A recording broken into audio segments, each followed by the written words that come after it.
What's up, everybody? How are you doing? Let's go to the big screen first. I want to say to you how my mind is not going great. Welcome, everybody, and how are you doing? I hope you're doing well, and I'm doing well as well. And love that you're here. I'm Lex from Tech is Reviews, and in this live stream and on this channel, we try to focus on web technologies like CSS, GSAP, and WordPress things. But also, my favorite builder right now is Bricks Builder. But I want to look at different builders as well, like Grade, that is planned today. And in the past, we have looked at Blockera, but also Web Studio, and see how Drupal works and that sort of thing. So a little bit of exploration at the moment. And today we're going to look at the weekly roundups, look at the YouTube videos, look at what happened at work and what I learned. And we're also going to dive in the Grade suite, and very excited about this one. Last week, Friday, Thomas had a event scheduled where some Jimmy, me, and Annemieke are we're in there to discover Grade and to see how it works and if it works properly. Let me also set up the chats because it doesn't work as expected right now. Again, so let's see if we can make it work. Yes, that one. And see if everything's popping up. Found some time out for a change. Having a relaxed day from learning. Nice, Jonathan. You're learning HTML and CSS still, right? So that's a very nice thing. I hope it's going great. Did you any time need any help or something? You had some questions in the past about putting HTML and CSS file, I remember correctly. Whatever the case. So last Friday, Annemieke set up a meeting with Thomas because she saw that I was doing a deep dive for Grade. And then I came to the conclusion that Grade Suite is more than just a block builder. It has so much more in there. So it was very awesome that she set it up. Thank you. Thank you. Or as we say in Dutch, dankjewel, Annemieke, for setting that one up and having a nice way of meeting them. She also set up a Facebook group with me, Dave, Toby, and Jimmy, and herself and Lumi, to explore more about Grade, but also look into how we can help each other out actually as a content creator. I had already a lot of valuable things discussed there. And that's something for a upcoming video. So be notified about that one. You need to hit the subscribe and the bell button, of course. Don't miss out. Let's see. Work it out. Glad it went wrong as I learned from it. Nice. Yeah, you're such a nice person, Annemieke. Did you do this and not think about direct profit or whatsoever? Like you're doing this from, as it feels to me, as you really want to help people out. So it's very lovely that you do that. Please keep doing that and keep being yourself, I guess. And let's see. Yeah, if you're watching this, let me hear from you in the chats. Oh, damn. Just close something that shouldn't be done. But this will be the community is everything. Yes, yes, for sure. And hopefully one day I can have a expander of the community that we are building right now, right? The content creator guild, I guess. But today we're going to look at the Grade suite, I should say. And as I stated before, the deep dive with Thomas on Friday was really needed. We set a planning to start about 3 p.m. and then it went on to 5. So it's 2 hours, and I tried to condense that knowledge that he shared in hopefully over a little bit over 45 minutes. So let's see how this goes. And yeah, it was a bit of an underestimated thing, and I really want to touch up upon things that he mentioned, and also my thoughts with that. I would love to share as well, and most definitely we're going to dive deeper into the builder itself. So they also enhance the builder, and I want to share the experience. Now I have no prior real life experience with using the Great Suite, so let's see how things go. And here we have it. So I post every 2 days on my Facebook to help others. Nice. That's a really smart move, Jonathan, to do that, because then you will help out other people as well. I use AI. Yeah, AI just helps a lot, and the app. And I use Visual Studio Code. Yeah, that's smart. Do you use Copilot in that as well? So here we have our WordPress dashboard, and as you can see, we're already installed Great Suite. I do want to give you the experience when you just start out. So let's see if I can find it. Last time there was a setting, and I don't know if I can find it by heart and where I need to find it. It was helping someone. Here it is, installer. So once you have installed Great, you get this message where it says, welcome to the Great, welcome to Great. I hope it's great. And you can set it up. And here's the nice step-by-step guidance actually to help you out. Here you can select what you want installed as well. Besides the normal Great theme, the Great plugin, you can install the Great theme, Great forms, and you also can add global content plugins. You do need a license for that, and there's other things that you need license for, well, especially for global configuration, but we'll touch upon that later on.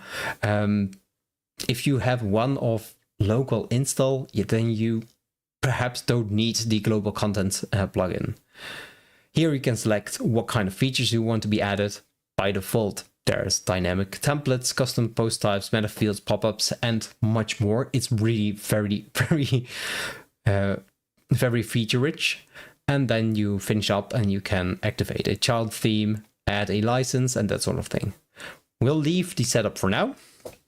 And once you set up, you get greeted with this nice hub page where you can go to a specific thing. It's actually a dashboard I see now. And here you can go to the Great Hub, see the dynamic templates, dynamic posts, pop-ups, and that sort of things. You also have the site connector. It's a lot, as you can see. It's not just adding in styles and that sort of things specifically for the builder. So I underestimated how big this plugin is. So let's start off with the Great Hub, because here you can actually manage your website. If you have something like main WP and that sort of things, then you can have the option to manage your website. Now, this is a bit of a stripped down version because this allows you to create websites easily. Maybe you can compare more like an InstaWP website, where you can create staging websites, where you can migrate and manage all the websites that you host and run. And as you can see, there's 2 versions running right now. And here we have some actions that we can do. We can either migrate the entire website, but there are also options to choose and pick certain segments that you can export and import in a certain website. For instance, if you're working on the staging version of your live version, you can do the changes on one side, and then you can download the contents or download the design if you specifically change the design, or download the templates. And this makes it easy for you to take granular control over what you want live and what still is a little bit in development. And believe me, that can help out a lot. There's also a way to export and import the whole database, media files, and that sort of things. I think if you are working in a team with a lot of people, this will make sense. And also if you have a very large website or simple websites you want to manage, I can see that having a similar design and move it over to another plugin, so for instance a blueprint or a section that you just made, it makes it easy to make it available everywhere. Now other plugins do have something similar, like Bricks has templates, right? And Elementor has also templates to make sure that at least the design and the content can be moved over. But this is the global styles, as you can see. And this is for the used templates as well. Now you have also the possibility to create backups and manage them here.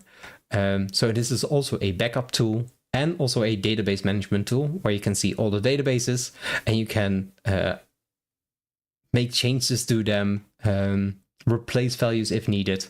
And yeah, it makes a lot of things easy where you else need to go to a different front end to just manage these kinds of things. That's up to you if it's really a burden or not, but I think it's a really nice thing that they have done. And as you can see, you can also one click to go to a dashboard. For instance, we want to go to this one, to tags, and we press dashboard, we just go there. And here we have the same instance, but specifically for tags, which is a staging website or a multi-page, multi-site. I'm sorry. Your aim is to be a front-end developer. Well, congrats, Jonathan. I would personally, I want to stay away from that one. I've done it in the past, but I find it so tedious and boring in the end. But love that you're doing that. All right. So what kind of features are there more than just the hub? The hub itself is already very awesome. As you can see, you have a lot of things that you can turn on. Let's just switch on everything and hope that nothing explodes. Seems to be fine, at least for now. And you see that you can also use post types. So it allows you to create post types. Now the interface is pretty easy to use. It's very simplified, if you ask me.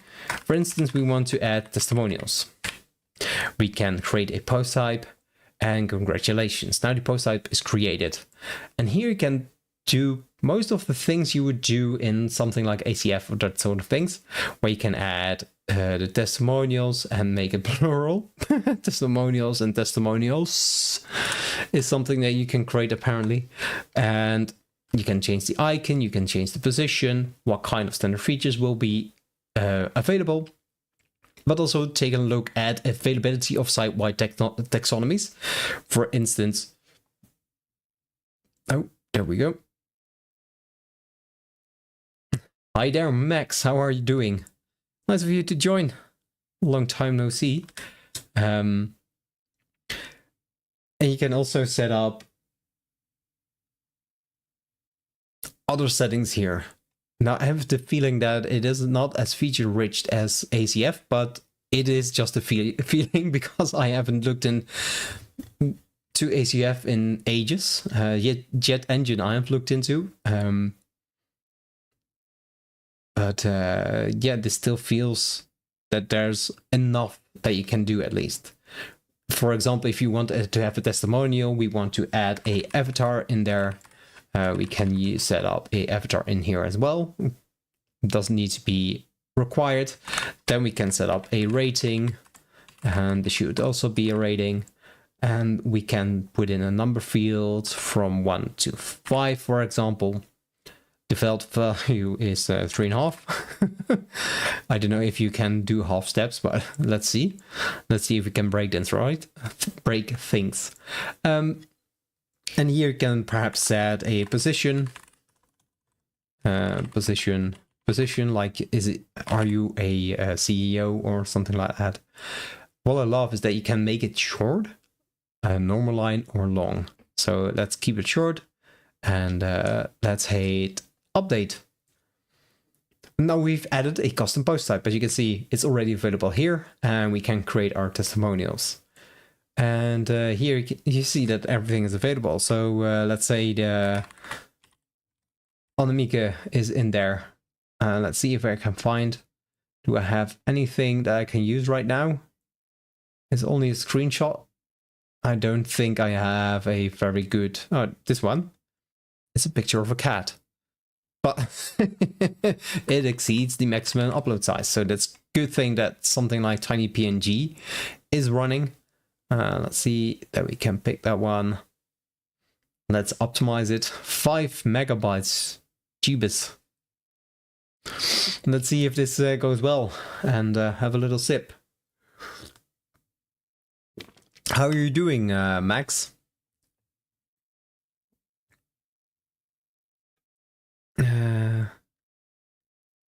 So optimizing, let's see. Well, there we go. One megabyte left. It's something, I guess. Let's go back to our testimonial, close the other ones. And then we can select our file. Hopefully it works. There we go. And now soon we'll have a nice picture of a kitty. Look at that. I hope you're a cat person, Annemieke. And you will give a rating of 3. You're a little bit skeptical. That's fine. And you are a content creator or YouTuber. How would you like to call yourself? A video wrangler. We need to have a fancy name for you. And as you can see, there we go. There we have added our testimonials. Didn't change there. That's strange. Testimonials. Here it is. Set, and here it needs to be changed. Do we have the update for that? Yeah, and then it changes. So that's basically a very easy way of creating a simple post type. Now, I don't like that it looks like you don't have granular control over what needs to be placed where, and they can make a nice user experience in also editing this as a CMS. That will be a nice adjustment, but it's fine. You can also create pop-ups. Never do that because I hate those. We can look into specific features. We have advanced search, which makes sure you can update search results live, and active relevance sorting. Look at that. That looks awesome. I guess we need to install something like Faker as well. Faker Press, what's called. Let's go in here. And let's go to our network plugins. Accessibility warrior, nice. I thought Dave be here. Yeah, usually he is, but it could be that he's working late today. Not sure what you mean by place. What, where in the CPT? I don't know either. I guess ooh,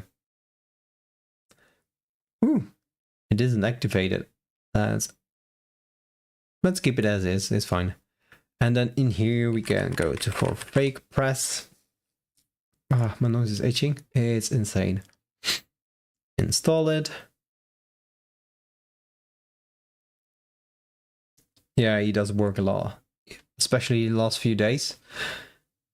Making late night shifts. Let's see. And here we're back in tags. And do we need to activate it? It is active. Let's activate the forms as well. And here we can create fake posts. This is a very nice tool. I used it a few times as well, just to create something. And then we can hit generate, and then we'll generate our post types for us. Hey Toby, how are you doing? You're right on time. We're still in the start of our live stream, so that's always a good thing, right? I'm very curious, how did the setting up go for you with the OBS? It was a little bit difficult, right? What's it called? Melt stream errors. There was a new, here it is. New streaming tool. It's called Melt. I'm also very interested in this one to check it out to use instead of OBS, but I have everything running and working, so I don't know if I want to do this. It's very flexible, you cannot do a lot of things with it, so if OBS doesn't work out, then perhaps that's something you could look at as well. So 0 is not a good number of posts to fake. So I guess I haven't said how much. Let's see, between 1 and 10, and then generate. Oh yeah, I heard you can do the live chat. But OBS, I also don't do the live chat actually. I have there a separate program for that, and it's called Stream Ninja. It's a program that you can download, but the app itself is a little bit tricky. So I would suggest installing the extension, which then works flawlessly. And let's see, there we go. Posts made. And if we go here, now we see the fake posts as well. And the nice thing is that it can be deleted in FakerPress as well. So I like the reference for Frozen, as you can see. The cold never bothered me anyway. Let it go. It's so nice. The WordPress community. Awesome. I wish more things in WordPress would do that kind of thing. Have just a little more fun, just like Turbo Admin had on their website. The logo of Turbo Admin is a snail, and the snail is from a movie called Turbo. So I just love it. I actually don't remember why I wanted to install. Oh yeah, because it is at advanced search. I don't know, do we need to change something in the editor as well then to make and use advanced search? Let's figure out if that's the case. So I want to change this one. Then we can add in live search. Look at that. That looks awesome. Let's put it somewhere. Come on, you silly goose. I want you in there. How did I put it in now? Why doesn't it work? It's so annoying. Come on. Ooh, all right. This is not what I'm... I guess this doesn't work like I expected. Because I expected this to be just this field. Let's remove it right away. I guess that we need to add in this search in the search bar, and let's see what happens. Now, what I really do love about the grade search part is that there's a separate section for a search field, but also for the button. So if you want to enter a label like search, and in here like hello, I want to drag and drop. I love to do that both, by the way. I'm currently working on ready to go content for all to use. Oh, nice. So many follow creates told me that's a hurdle. Ah, that is awesome. Ready to go content really helps out. Yeah, it's a big problem. I don't have it a lot of times, to be fair. But this time it was a little bit difficult to set up. But as you can see, we managed in the end. And let's go and preview. I have so many tabs open. I don't know for the life of me which one I need to select. I guess this is the wrong one. Let's see, visit site. There we go. And if we go to type in norm, it doesn't look like this is a Ajax filter or something. But look at that. There are the search results. $, and if we type in. Now, do we have to put something else in to get the live search in? But doesn't matter either way. If you enable this option, the results on the results page will be updated live without reloading the page. doesn't work right now, but I guess I set it up incorrectly. So let's see, we can change. Hey Dave, how are you doing? Love that you are here. We should do a race. Who whacks in elements faster one day? You guys with drag and drop or me? I'm very curious. Depends on the builder, I guess.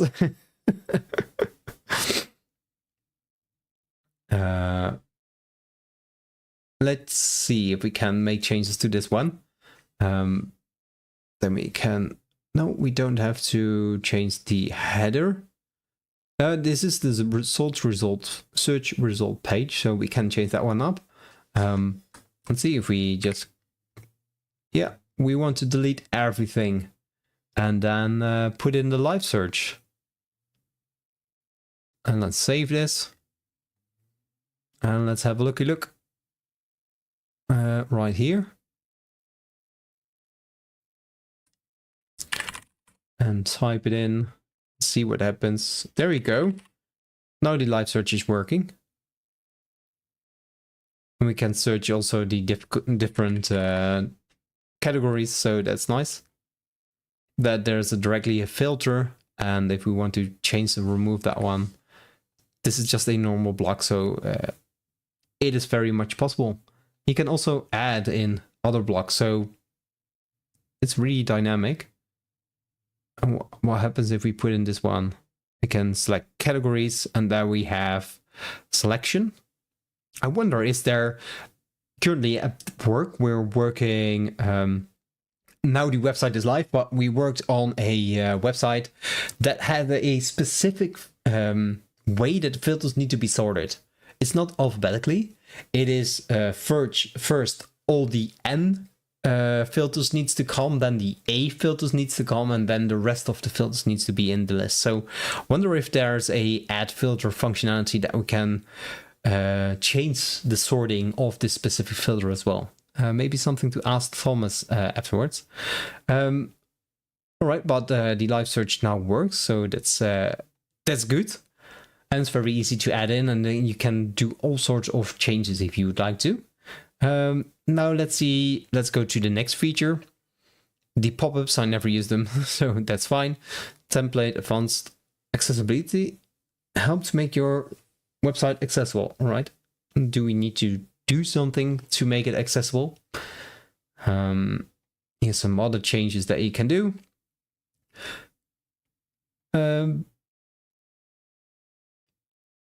Yeah. Plugins, great suite, features, post types, template, SEO extension. So if you have the extensions, I guess this will work fine. And animations. Ooh, I do love my animations, so let's add that one real quick. And then we can also look at how this works as a page builder. How feature rich is it, and what can we do? I also already see that there's a post slider, that we have dynamic images, pop over, conditional content.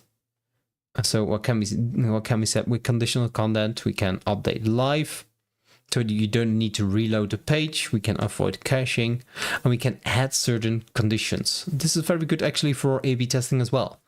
They can set a URL parameter to set up which version should be shown right here. So version 1. If URL parameter, can we set an individual one? All right. AB is true. AB is A. And let's add another one for URL parameter, and then select or behavior. This or that. Yeah, that sounds fair. Then we need to copy this, I guess. Duplicate, and then we can change it to version 2. And then when AB is B, and we hit publish, I guess we can now change which version we would see. So now we're here, there's nothing set. And let's open up this one. There we go. And do AB is A. There we see version 1. And if we then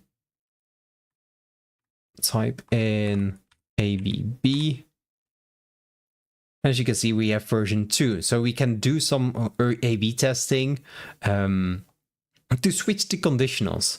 This will allow you also to make specific pages. If you want to have it a little bit more personalized, you can change it depending on what cookie is set or what parameter is used.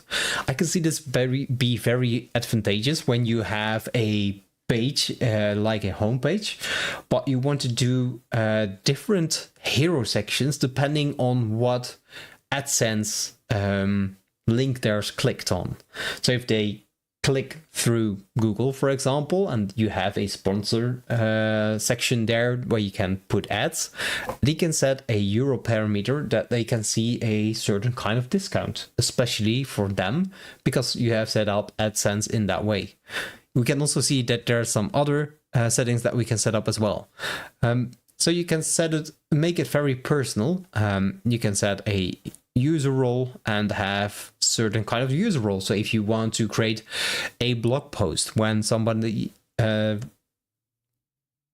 needs to be registered as someone is paying, but perhaps you set up something in WooCommerce, and in the WooCommerce you can set up, all right, people can only visit this section of the page when they are a registered member of the page, and they have to pay like 99 cents to see the whole page. So I could see that there's a very nice thing to do. Let's also go to the chats real quick. Yeah, have fun. Builders and I do Gutenberg. Nice. It can be very fast. Yep. No, buy extra plugins. Yeah, the right builder. That's a good question. I think Thomas will join us in a few. Oh, nice. That's such a powerful feature. Or show someone something else from a newsletter UTM. Yeah, for sure. Good to see that dynamic is baked in. Yeah, and the custom post type is also baked in. You missed it a little bit earlier, Toby. Although a little bit of a simplified version, I think for the majority of people, this will work fine. If you create a post type, you can set up a, I will just do this just for you, Toby, because I think this is just awesome. So, plural news. Nice. It just puts S behind it. Loving it. As you can see, you can set up everything, and you have your default values that you can set up, and you can add fields. What I like a little bit also about ACF, for example, if you have a lot of information, you can use tabbed versions as well, which allows you to trickle down which specific information you need to do. For instance, if you want to connect different kind of articles and have different kind of sections for that one, they can easily create a post type as well. I think it's very simplified version, but yeah, as I said, it could work for the majority of people. So that's really nice. And let's go back to the post, because I got a little bit distracted.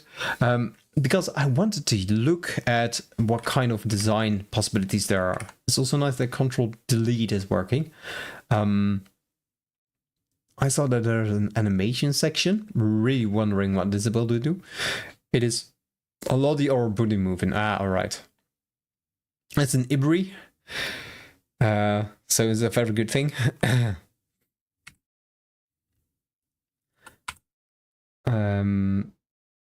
Now I do want to delete that. Control-Alt-Shift. There we go. Now, if we want to add in some text, let's see what kind of animations that are available. Let's make it a little bit more prettier, right? Let's add a group, and within that group we have a column, and there we have let's see, a heading. Typing is awful. Let's, like always, this is what I really love about the editor as well. It just keeps this section open, and here you can do adjustments.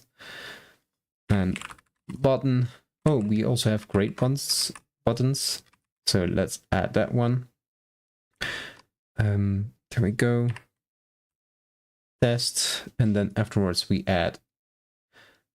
My keyboard shortcut for this one doesn't work, so it's a little bit sad. Button when we add great buttons, and this is a clicky click. This is beautiful. What do you mean? Yeah, great input for you. Yeah, that would be awesome. Yeah, for sure. We'll add that as well. Would not mind rewatching the part. I know. I was just excited to showcase it, Toby. And here we have our hero section with a little bit of text, and let's make some changes to it, right? I always love to open this actually. Let's see, that is in a row. Let's add that in there as well. And in the first section of the row, we want to add in a column. Is it called? Yeah, no, it is called a stack. Of course, it's called a stack. Delete. What happened here? I don't get it. I wanted to have 2 columns. There we go. And in the first column, I want this to be there. We don't need to set it to stack because of the way HTML works, right? It always starts from the top to the bottom. And we'll add a nice image. And we'll be using an image of... Oh, suddenly there are some images. A lovely image of Annemiek's cat. It's not her cat, by the way. It's from a very good girlfriend that I know since my early days. Let's see.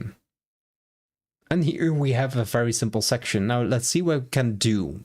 We can change the columns. We can change the background. And look at that. You have different kind of things we can change. We can change and set it to image. Use a dynamic image. My own cats are so cute. If you do have cats, Annemieke, send a picture in the group or in the messenger. I'm very curious. Now we can add a background element, and this is a little bit confusing to me because it's an element and it's not a background color. And the background color that can be set here. So you have 2 different places where you can set up the similar kind of thing. And what happens if we set a color and then add a image to it? So it overrides the background, but if we remove the opacity, so well, it looks nice. Then you can also use it as a dynamic. I would say that having these settings in the same place would make more sense for me, actually, at least, because now you need to go all around to see where things are set. And we can also select an animation. This is again the Lottie animation. Maybe explicitly say that this is a Lottie animation would also help, because my assumption is that it is a CSS animation, and that is this one, I guess, right? And we can show it on hover, and it will take not as much time. Now we have the background effect happening, but when will this happen? It's on hover, and there we go. We can set a hover state, which is very unique. It's never been done before in Gutenberg. I'm sorry. A little bit too sarcastic, I guess. Hi, Brendan.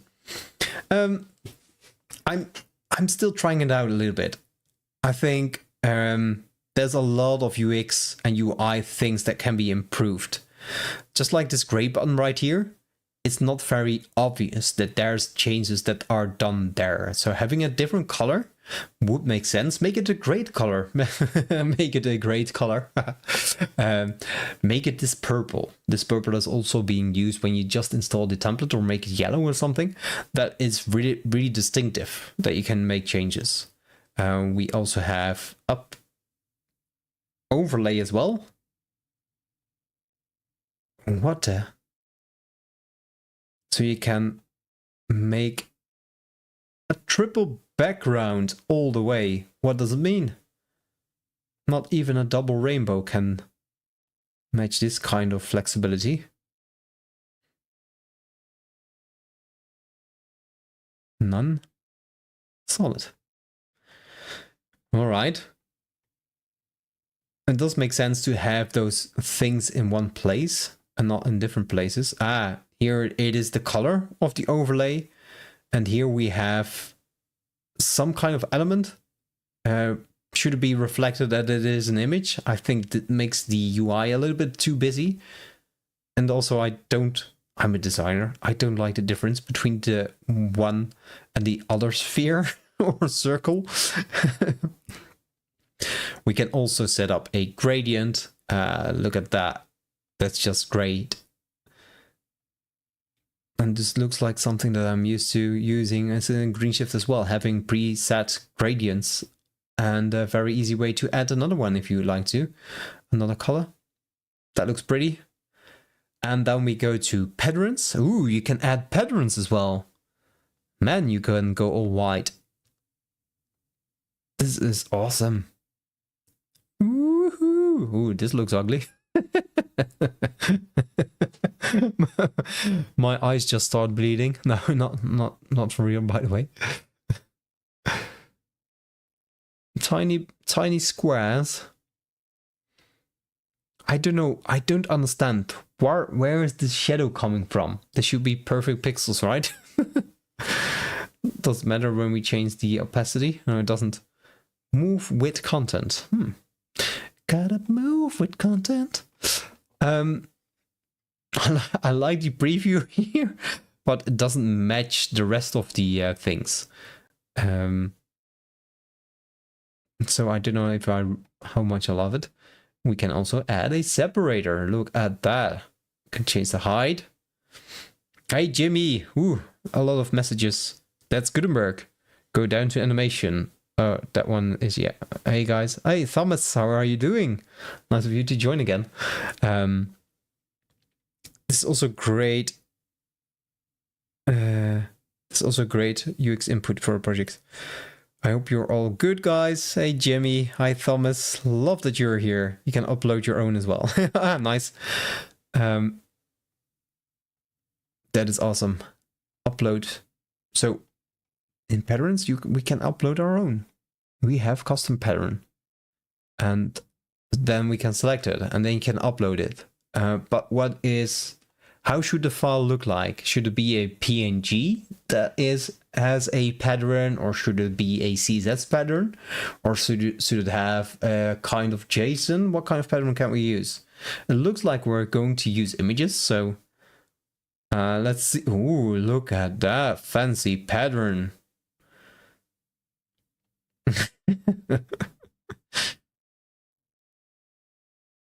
All right, awesome.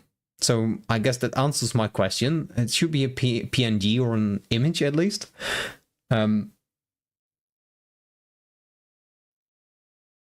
don't know if this is a very smart practice, especially if it's a very big image. I can understand this is just using a repeater, right? Repeater true instead of repeater none. We can add all kinds of effects. Look at that, how beautiful this website is going to look after today. We can set a color to it as well, a purple color, different opacity in between the foreground and content. I guess this means where it is. So now it's in all the way front, and now it's just above the background, so it's the where the layer is set, I guess. as PNG, SVG, and so on. SVG is then the go-to for this one, right? Because it's a vector and it's infinitely scaling instead of something like a cat.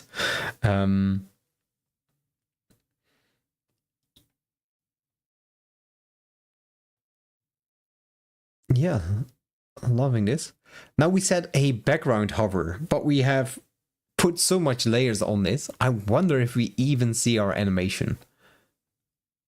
So if we refresh this, there we go. So everything is a background. All right. And what if I want this section to be visible? Because I love that. And the background perhaps, and then the images could fade in and out. I love that that there's at least a way of layering how the background should look, and that you have the full control over how things work.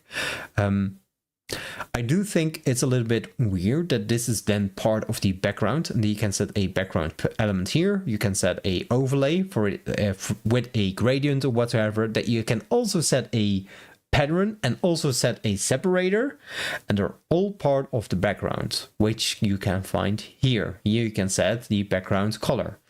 So I do think it would make sense to have them in a way, because they are all together as part of a background, to have them in one place instead of having to navigate to different places to do these kinds of things. I don't know how other tools do this, to be fair. I don't think there's an overlay. Then you have to add a physical other element instead of using the before or after pseudo class to add layers on top of it, as I usually do when I'm creating sites. So yeah, that's a remark perhaps that can be looked into someday.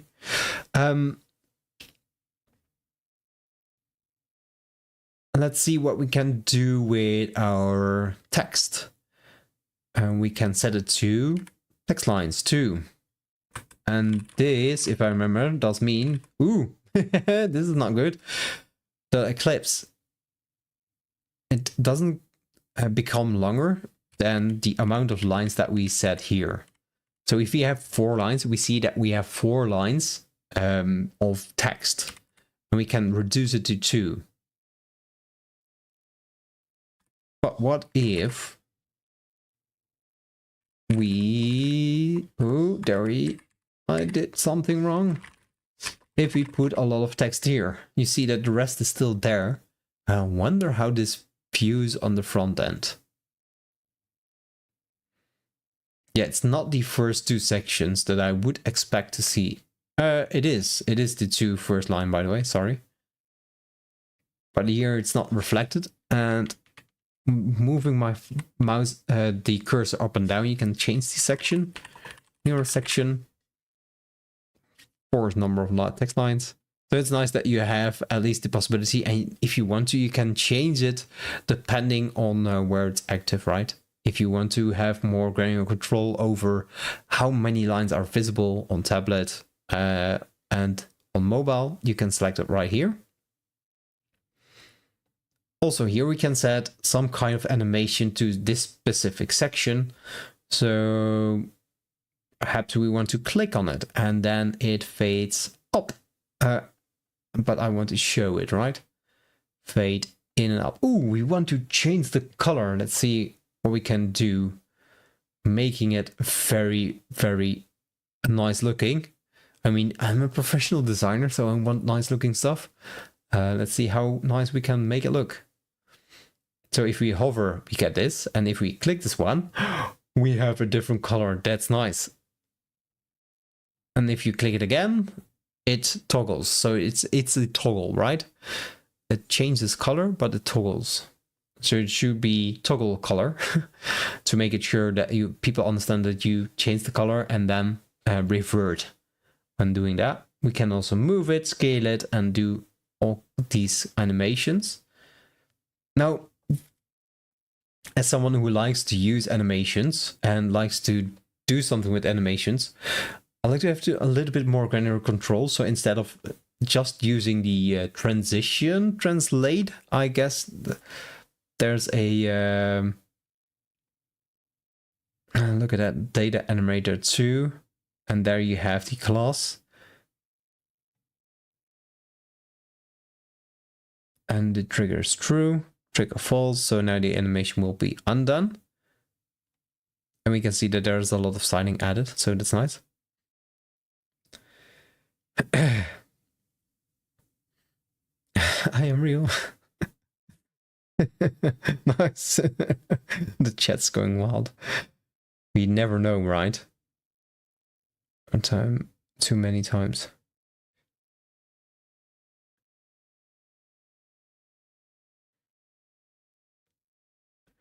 I guess Brendan O'Connell has trained his AI so well that it defines itself as being Brendan O'Connell. But actually, he's a robot. So we can do different kind of animations and changes. I can't do any other animations. Sometimes you want to do a different one for click, and you want to do a different one for hover. And that's not possible, but it's fine, right? You have some kind of animations. We can also add attributes, content. Attributes connect to custom fields or other dynamic data. So it's also very good for dynamic data. And we have control over all of the typography dimensions and that sort of things. So using Gutenberg, you have a lot of extra options actually for adding these kinds of things in there. We have a nice list. I hope that we have control over. Here you have the list, there you have the list items, and if we want to change how it looks, then you have a way of changing those as well. Change it to numbering, to icons even. Look at that. I want a nice little arrow. And I want this to be there. Ooh, we can change the positions. I would like to move the arrow just ever so slightly to the bottom. Do we need to change the size? Yeah, changing the size works. Would be nice if you have control over where you can position it. But maybe that's just me being silly. Then stack the animation through parent hover. Odach. Nice that you're talking German and the other one as well. English. If you want to change your animation, you could group the element. So if we want to change the animation, we need to group the elements. So if we add a group and then stack through parent hover and parent click. I see. So if we want even more animations, do we need to add even more groups to that? That doesn't look ideal, I guess. Let's see. If we go like this, we can change the animation and we can change the color and do that on parent hover, for example. Then we can select which one, what needs to be changed. This is a nice experience to have that all in one place. That we can select what parent can be hovered and what then can be done. But yet again, there's no other triggers that we can do or add if we want to this specific section. Do we need to select a group to add? We can add actions to here. We can do triggers, show, hide. Aha. And here you can set, if we want to open, we can also do toggle. All right, and where do we trigger this on?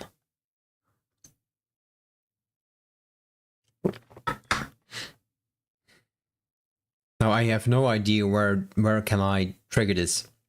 Does this mean that the action is triggering the group? And what will be opened and what will be closed? That's not clear from here. So let's just try it out, right? If we click something,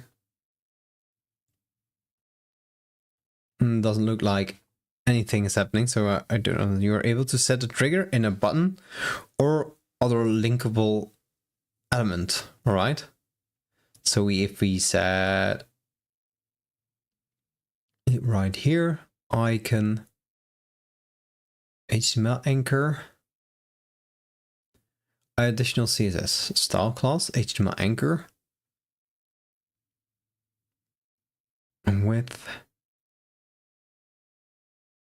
So right out of the gate without guidance, I wouldn't be able to figure this out, which is fine. I don't mind that too much. But just for the UI UX part, right? I'm going into this a little bit unbiased, trying to do stuff and see if we can get it to work in some way or another. But I love that there's a lot of things that are already in there that can help you out, like creating simple kind of animations, right? I'm just being me. And having experience with using something like Bricks and Bricks Forge, but also GreenShift, you have very much granular control over all these elements that have been added. And that's what I love about those tools. I can understand that this isn't there. So it's me quite possibly being nitpicky. But that's also the reason why I think Great Suit as is right now isn't really the thing for me directly, because I'm still missing things that I love to do. And because I just love to do animations as well and have granular control over them. Let's see what we can do also with grids, right? I love to use some kind of grid. And we can set a grid, we can set it manually here as well. We can set different kind of amounts of grids. If I remember correctly, we can also do something like this, that we can change how much the grid will span. So the hero section is now spanning a certain kind amount of grids, and we can make sure that this can be there as well. I don't think we can put this on the next line, right? I guess that's not possible in the grids kind of thing. And here we also have actions, animations, and positions that we can set, and styling options that we can set up. Now, if you didn't know, you're able to style this all from one place. So we have looked now a little bit in the Gutenberg editor. And Gutenberg being Gutenberg, there's still some limitations, although Great has added a lot of possibilities in there. I love that it is much more flexible than Gutenberg by itself, and adding much more things in there. But what if we want to set up the default stylings, right? We go to Appearance in Editor, and in there we have styles. And if we go in here, you can set up the styles, which is by default also in Gutenberg. You can set up the typography, you can set up the links, and actually it is the same as here. And if you install the default theme, you have a style guide at the bottom of the section where you can make changes and see them live. At least that is my assumption. So let's see if we can make it as red. There we go. It is some kind of red. And if we want to make this some kind of orange, there we have an orange, and then we need an accent color, right? A tertiary color. So make it blue, because we have two warm colors. We can set up a cold color, and as you can see, you can make the changes in the theme and see them directly in your in this editor. And we also have all kinds of different colors, different kind of grays.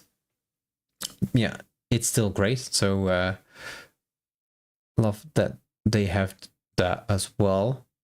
And then can you make the changes? Now, if we want to change our typography skills, for instance, our headings, we can do that in typography, and then we have headings, and here we have all the settings that are available in here. But you can also do that in the Create Styles icon. And when we go here, we can set the body font. For instance, we can set a nice Google font. It's deprecated, yeah, because it is now integrated within the global style settings. So you can go then here, and in here we can say, all right, I want to install Google Fonts, and we want to install, let's see, Sean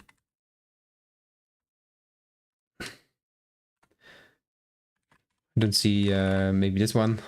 We can install cannot. And you can select which version you want to install. Of course, the more you choose, the heavier it will become. It would be nice that Gutenberg at some point of time just downloads them and put them in your library directly.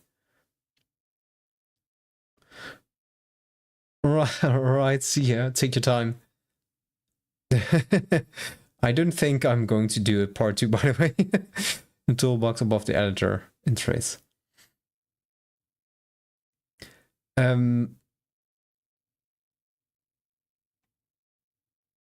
Yeah, and this is for the fonts, and we can set up also the buttons, and this is the default Gutenberg style. So this is also what Thomas said from Great, and he is here in the chat, by the way. This guy right here. I need to that one. And he explained how this works. So if there's something that they have added to the Great team over the years, because Gutenberg didn't have that in the past, they will deprecate it at a certain point. Just like font families, it's now integrated within Gutenberg, so why have them themselves? We can also style our buttons, we can style our input, so the most styling can be done. Which is great, because for me, when I start a setup, I usually start with the default settings and then afterwards design the pages that we have. And I think this is most of the things that I actually wanted to show for Great. Now there's a lot of other things as well, and I guess there's better people to explain those. For instance, the post types, I would guess that a Dave or a Jimmy or that sort of persons could dive more deep in post types, and then you can set it up and using dynamic templates, because dynamic templates are something like components. We can quickly show that as well. We can add templates, and if we have, for instance, a hover image box, we can edit the template. And as you can see here, you have the hover image box. And what we can do is set up in a certain way that I use dynamic data as well. And what's actually pretty fun if we publish this, and we go to posts, new post. And we type in ++, we can see all the templates that we have available, and then we can import it. And here we have the title. If we want to change a certain thing, you see that you can't change the design right here, but you can change the information that's available. So for instance, if we want to write a nice pasta dish. If you love your pasta, eat this. And this will got me a little bit excited, actually. If we then publish this, you see that this is the version that we have live right now. And if we paste it in, there's our lovely pasta dish. But let's say that in the future we want to do some changes. We can go to edit the template, and we can also do that directly from here. And we can make changes. For instance, we want to move this paragraph a little bit down. So we move it there. We want this to be moving up, and there's some kind of hover effect going on, and I really don't like it. So we can change that somewhere. Where is it set? Here it is. That's why I was confused. You see the background element right here. I don't see background options, so I need to go to styles to see that there's a background option set right there. But if we hit save right now, and we go to our page we just created, let's see. Where is it? Here it is. And previewed in a new tab, we can see that we have changed the position of those sections.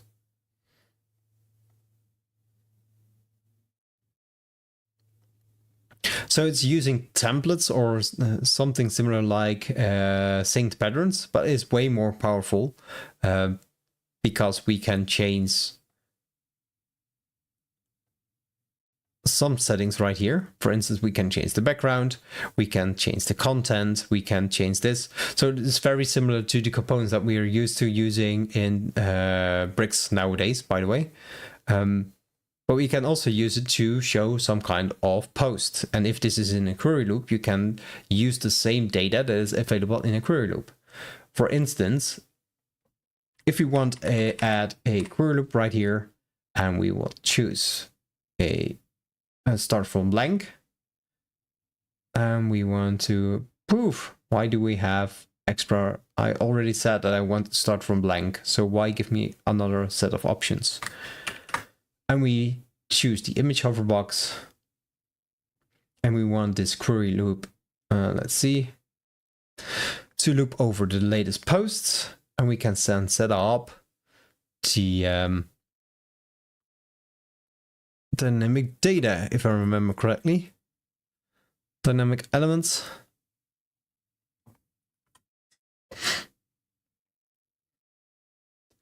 I guess I don't remember correctly. And then we need to set it up in the template itself. But at least it works the same as working with a template. It's the same color, so that's nice. Alright, guys.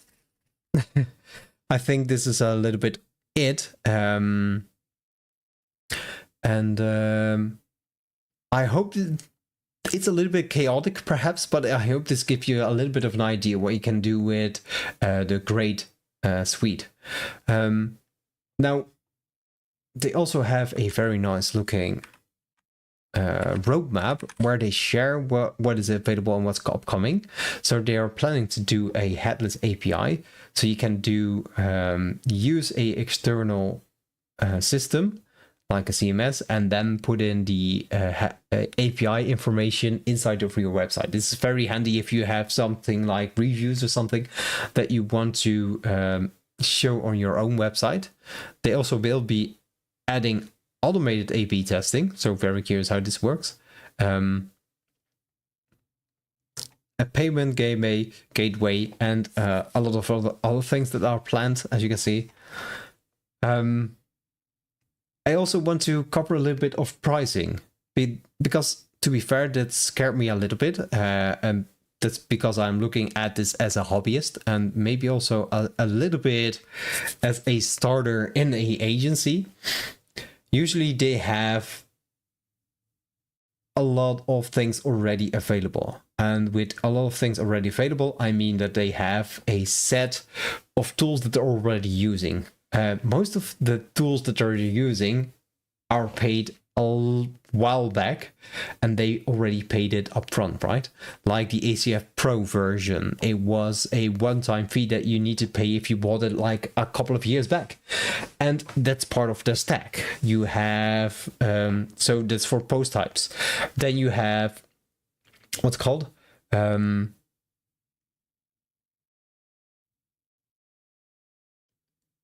hosting itself. It allows you to also create staging sites and that sort of things. It doesn't give you the granular control over what you want to upload and download, but at least the hosting company that we're at, and that's called Savvy,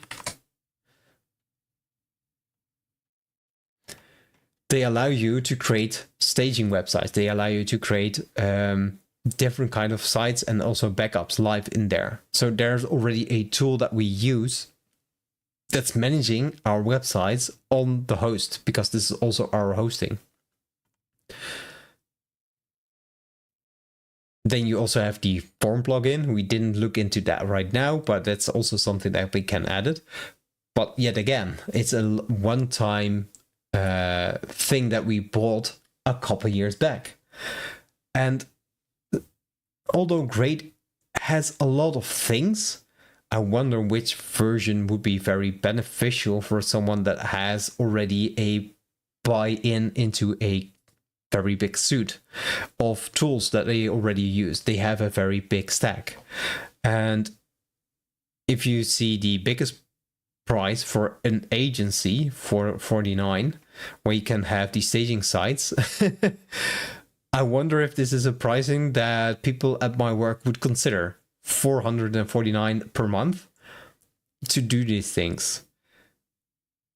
I don't know, to be fair. I really don't know. Even if we are an agency, we already have a working stack and we have a lot of these things already integrated. So I guess this one wouldn't make sense. And this one is for 36 websites a year. I guess we do a little bit more than that. So I wonder how this pricing compares to what people have already in their stack and what they should buy. I guess this also gives a very good idea on what the WordPress ecosystem is actually lacking, right? Because to be fair, if you see what everything that Grade offers right now, I guess this is the pricing that you should expect. If you want everything that Grade offers, it's $449 a month. And this makes sure that the plugin will be viable, that there will be an improvements, because as Annemieke said, there's a UX and UI improvement coming up. So this is the kind of pricing that we actually need to be reflected and see reflected also across the WordPress space to make it even sustainable to keep those plugins running. I mean, I already have a long time believing that they're undervaluing what kind of pricing that there is. So that needs to be said, right? I think I'm in a meeting with Jacob on a great team tomorrow. Nice. Review global content. Hope it recorded. Hope to record on reason. Nice. Staging with Great is possible across different hosting providers. Yeah, you can connect. Yeah, but there's. Yeah, I understand. And it's not tied to it. But at least from my experience, I hear a lot of people say, if you want us to manage your website, the hosting comes to us. And if we are the ones picking what kind of hosting we'll be using, then we can easily manage the website as well. So then it doesn't really matter. But I do get your point that you can use different hosting providers and can use different servers if needed. And something like main WP can do that as well, right?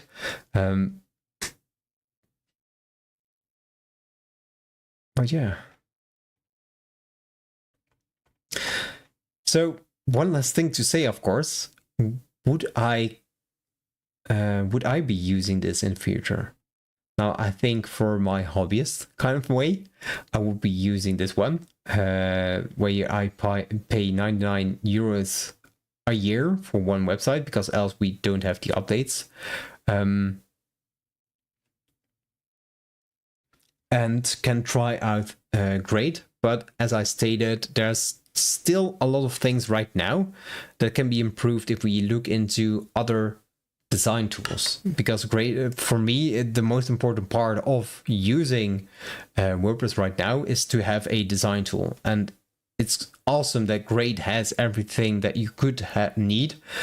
But like I said, I already have a stack, so it doesn't make sense to purchase something new that has different areas where you need to adjust things, right? You need to add forms in a different place.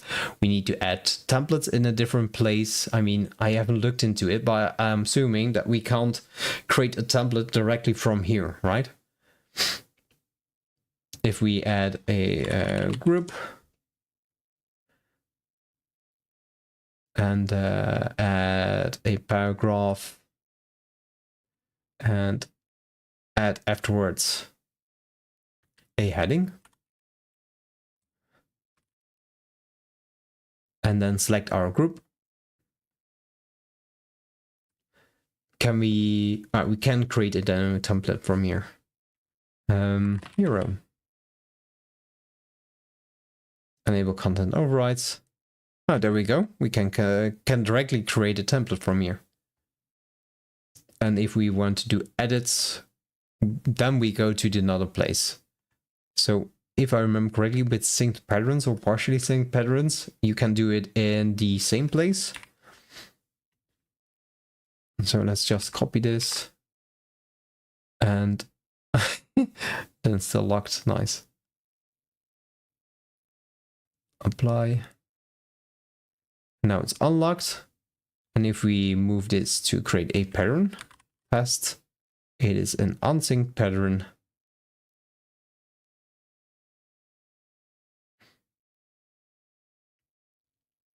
And if we want to add something, we can find it in our patterns.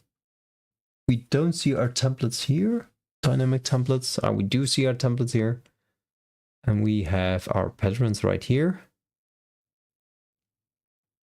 If we add it in, blocks, and look at this, then still locked. I guess this is what you get if you use it like it's not meant to. I love doing those kinds of things. And detach it to revert to standard blocks. I see. Nice. I really love the idea that it has, and I really love the it feels very feature rich. It feels complete. It feels also something like similar, like you would expect Bricks would do, or something like that. So it has a lot of things. I think my biggest gripe is the default settings in Gutenberg are just not good enough, and trying to use those doesn't always make sense. One very good example is having the background that you can set in one place, right? And then you also have background options in another place. So consistency would be very, very awesome. But I do love everything that's in there. You have the conditions, you have tabs, you have custom post types, you have forms and that sort of things. But I wonder if it justifies to move over from the stack that you currently have to a great stack at this pricing. And so for me personally, I won't be using this directly for the coming next month, especially with the feeling, and I need to verify it, but I have the feeling that I can't do every design thing that I wanted to do, or feel limited, or feel that it can be done more efficiently when using a tool that's closer to a web development kind of thing. So if we have the grid right here, I want to position this in a specific place in a grid, or I want to make this a min content grid, and then the rest should be a max content. Then you need to go to another place to be able to do that. So those are the kind of granular controls I like to have. So for a more of a front end dev, this wouldn't work, but I can see this working for people that want a more powerful Gutenberg editor. If you are looking for a Gutenberg editor but find it a little bit lacking, having access to these kinds of things, like the dynamic data that you can just put in here, like using conditionals, like using the burger menu and that sort of things, I think this can be very good if you want to stay close to core. Now, also wondering if we add in accordion and we look into how this is made, does it exist out of... No, it doesn't. I was wondering if it does exist out of parts from the core. Because if we now deinstall, great. If we just disable it, will everything be working, or will it be gone? I guess I know the answer, but let's just, for the fun of it, just see what happens, right? Let's go here, plugins. Damn it, come on.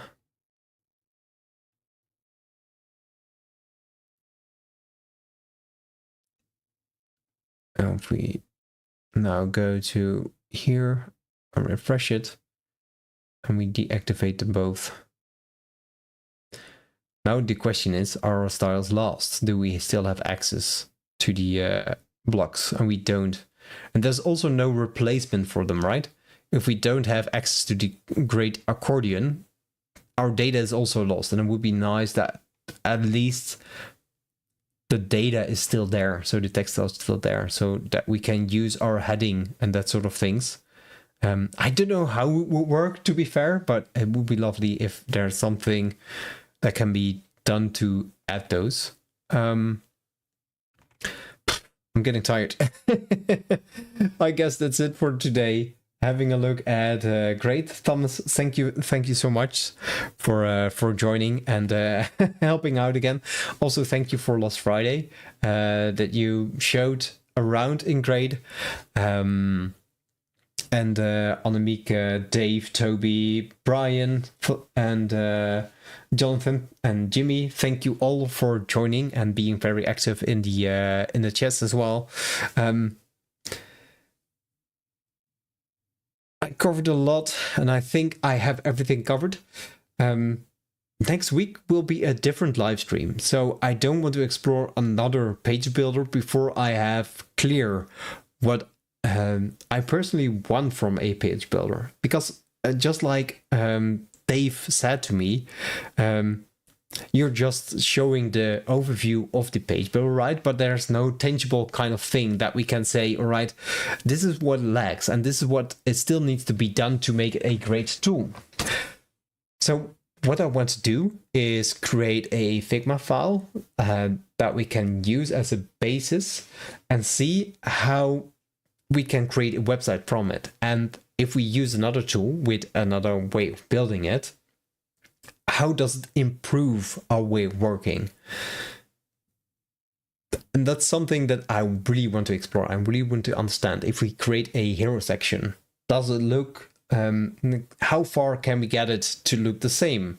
And I want to be able to add animations. I want to be very efficient with, for instance, having a card. I want to have dynamic data in there. And if you have something that you really need from a plugin or a page builder to be able to do and use it on your homepage, for instance, let me know in the comments. What is the one thing that you need from a page builder or whatever tool you use in WordPress to make up the most general website? So thank you all for watching, and I'll catch you on the next one, and keep designing.